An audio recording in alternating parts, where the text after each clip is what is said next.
আসসালামু আলাইকুম viewers, welcome my channel. আশা করি সকলেই ভালো আছেন।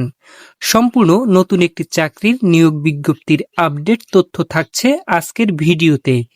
তাই চাকরি প্রত্যাশী সকলের কাছে আমার ছোট্ট একটি রিকোয়েস্ট, না টেনে সম্পূর্ণ ভিডিওটি দেখবেন।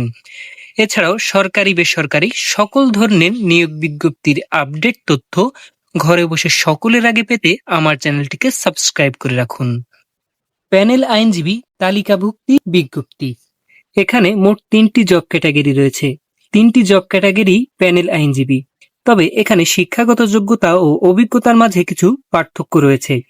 প্রথমে রয়েছে প্যানেল আইনজীবী 1-এ আইন বিষয়ে স্নাতক বা স্নাতকোত্তর ডিগ্রি। শিক্ষা জীবনে কোনো স্তরে 3য় বিভাগ গ্রহণযোগ্য হবে না।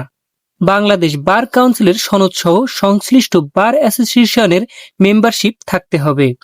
সুপ্রিম কোর্টের অ্যাপিলেট ডিভিশনে মামলা পরিচালনার জন্য অ্যাপিলেট ডিভিশনে ন্যূনতম 2 বছর মামলা পরিচালনার অভিজ্ঞতা থাকতে হবে।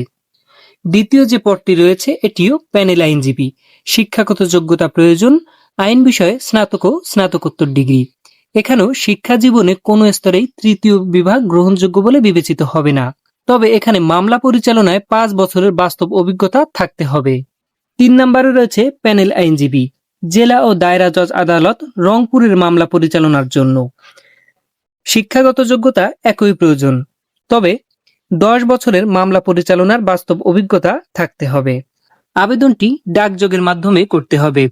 প্রয়োজনীয় সকল কাগজপত্র আগামী 23/8/2026 তারিখের মধ্যে রেজিস্ট্রার বরাবর সরাসরি ডাকযোগে জমা দিতে হবে।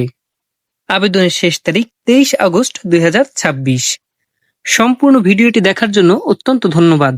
সরকারি বেসরকারি সকল ধরনের নিয়োগ বিজ্ঞপ্তির আপডেট তথ্য পেতে আমার চ্যানেলের সঙ্গেই থাকুন।